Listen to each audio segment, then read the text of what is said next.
yo quisiera, yo quisiera agregar un poquito más, tal vez como para ponerle entendimiento, pero usando siempre la misma palabra, pero como que apoyándome en un nuevo sabor.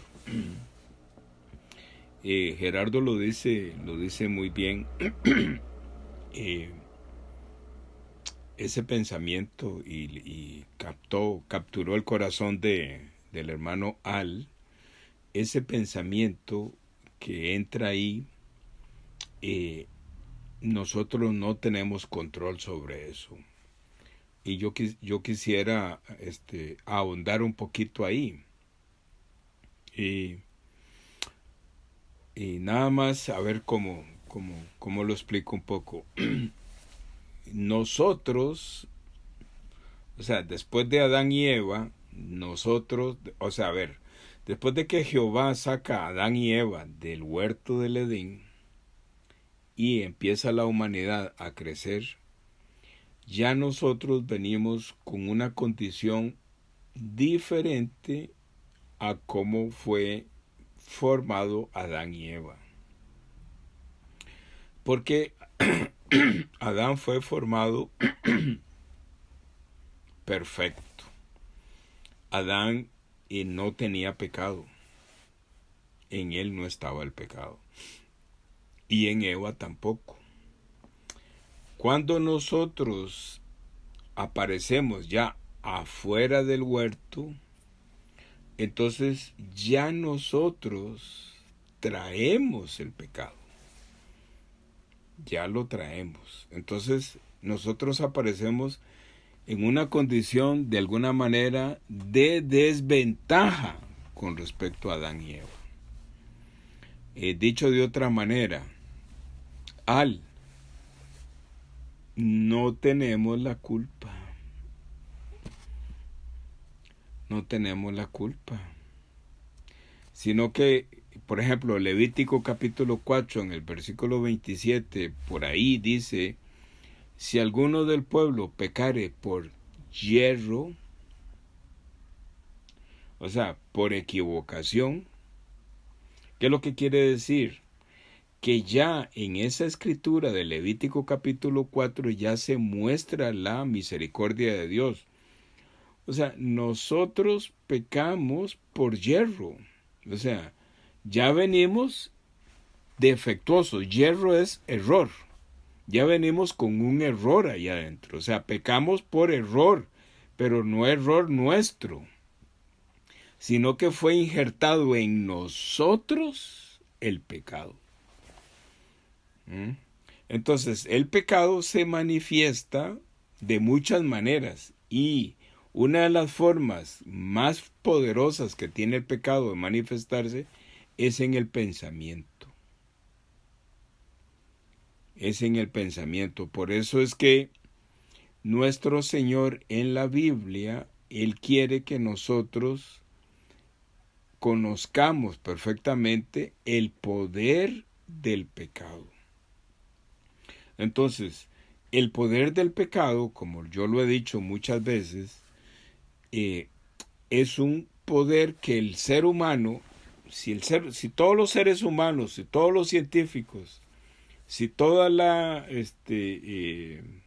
tecnología se juntan en pro de competir o de destruir el pecado, no se puede. El pecado es muy poderoso. Entonces, el pecado es esa serpiente antigua que empieza hablando Génesis 3.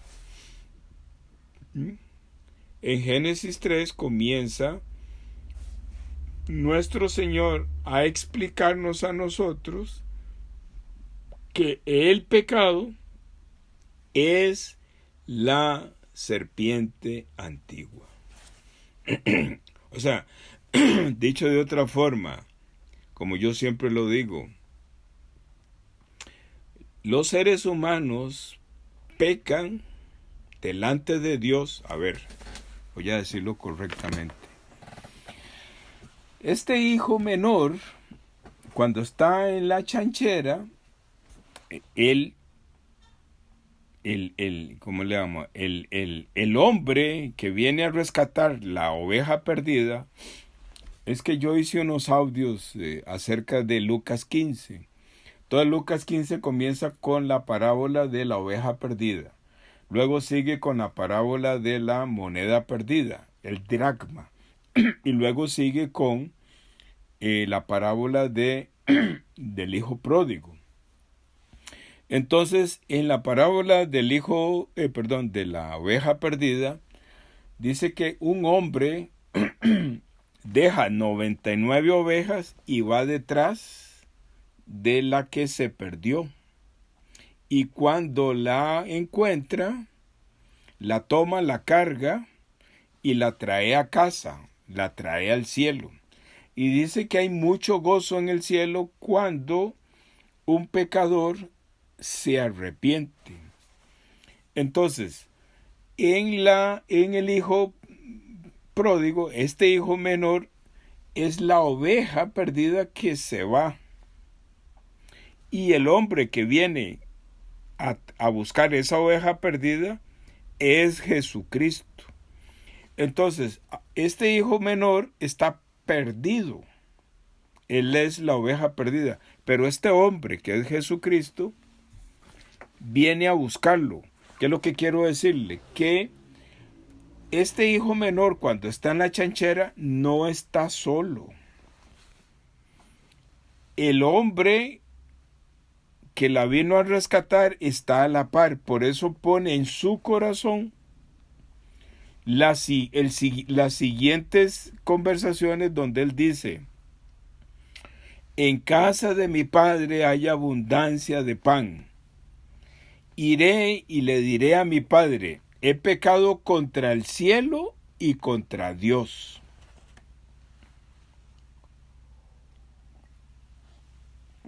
Entonces, cuando nosotros aparecemos en el planeta Tierra, el pecado que traemos ahí adentro es un pecado, es una afrenta contra el cielo y contra Dios. Es muy diferente al pecado que nos vendieron tradicionalmente, de que cuando usted ofende a una persona, está pecando. Que cuando usted mata a una persona, está pecando. No. El pecado de la Biblia es contra el cielo y contra Dios. Entonces, por eso es que hay que tener bien claro: ¿quién es el que peca contra el cielo y contra Dios? La serpiente antigua, que se rebela contra el cielo y contra Dios. Entonces nosotros aparecemos con la serpiente antigua ahí adentro, y esa condición de tener la serpiente antigua ahí es la que nos hace pecar contra el cielo y contra Dios. Entonces, por eso es que hay que entender claramente. Entonces, cuando dice que el hermano Gerardo nos dice que cuando se nos mete un pensamiento, ¿verdad?, es que esa serpiente que mora en el corazón de esa persona que no ha nacido de nuevo, le pone una idea a la persona. Por eso es que en Génesis 6:5 él dice que la maldad de los hombres era tanta, o sea, que dice que todos los designios del corazón del hombre eran de continuo solamente el mal. ¿Qué significa? Que el hombre que tiene el pecado ahí adentro, la serpiente antigua le pone una serie de planes aquí continuamente del mal. O sea, el mal está aquí y los planes son del mal. Por eso es que dice que es de continuo solamente el mal. ¿Qué quiere decir? Que todos los pensamientos son generados por la serpiente antigua. Por esa razón es que la Biblia nos dice en Isaías 55:11, dice: deje el impío su camino. ¿Cómo es? Voy a parafrasear. Habla de que deje los pensamientos y se vuelva a Dios, ¿verdad? Entonces, por esa razón es que la Biblia nos está contando. A ver, Si no predicamos esto, entonces las personas no pueden darse cuenta qué es lo que les está pasando. Porque las consecuencias de haber comido el fruto del conocimiento del bien y del mal es que fuimos echados del huerto. Jehová tomó a Adán y Eva y los tiró afuera. ¿Dónde los tiró? En una provincia lejana. O sea, los tomó del cielo. El huerto es la sombra del cielo. Y los tomó y los echó en el planeta Tierra. Los tiró afuera. Pero antes de tirarlos afuera, nuestro Señor los justificó con las pieles y el sacrificio de un cordero. Entonces, ¿qué es lo que está profetizando Génesis 3? La llegada de Jesucristo. Entonces Adán aparece en la tierra, o sea, fuera del huerto, pero ya justo, santo y perfecto. ¿Y cuál es el trabajo de Adán en la tierra? Labrar la tierra. Labrar la tierra es picar el corazón de los seres humanos por medio de ponerle entendimiento a la palabra para que cada ser humano entienda qué es lo que le está pasando allá adentro, por qué esos pensamientos. Por eso es que el pecado hay que dibujarlo de todas las maneras. Entonces, esos pensamientos de continuo solamente el mal, generados por el mal, son los que nos separan de Dios. Entonces necesitamos ser salvos ¿por quién? Por este hombre que viene a la tierra detrás de la oveja perdida y lo justifica, ¿verdad? Porque el hijo menor, antes de entrar a la casa del padre, ¿verdad? Matan un cordero, dice que matan es un cordero pequeño, ahorita se me olvida la palabra. Bueno, ¿qué quiere decir? Que para que entre a la casa del Padre, tiene que morir Jesucristo. Termino contándole lo siguiente. Ahora que Gerardo citaba el Evangelio de San Juan, en aquella parte donde Jesús le lava los pies a los discípulos, pero dice en los primeros versículos que ¿cuál era, Gerardo? ¿San Juan qué era? La cita que usted dio. ¿Ah? 13:2. Ok, 13. Dice así, dice.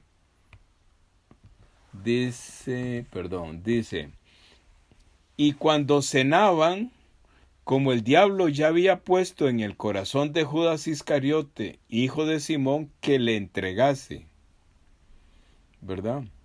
Y dice, sabiendo Jesús que el Padre le había dado todas las cosas en las manos y que había salido de Dios y a Dios iba, se levantó de la cena y se quitó su manto y tomando una toalla se la ciñó. Perdón, ¿dónde fue que leí?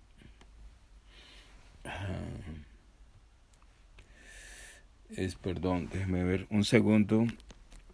Por aquí hice una anotación. Dice que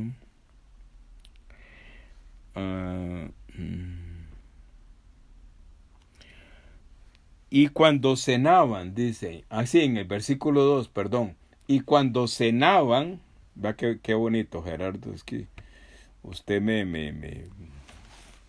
usted me da una información a mí que es de mucha bendición que quiero compartir.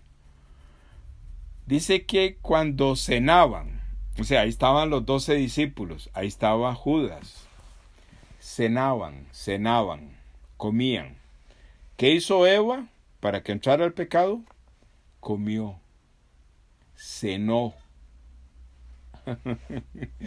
Qué bonito, ¿va, Gerardo? Entonces, ¿qué fue lo que comió Judas? El pensamiento. Lo comió. Porque se le activó aquí adentro la codicia del dinero. La misma codicia de Eva.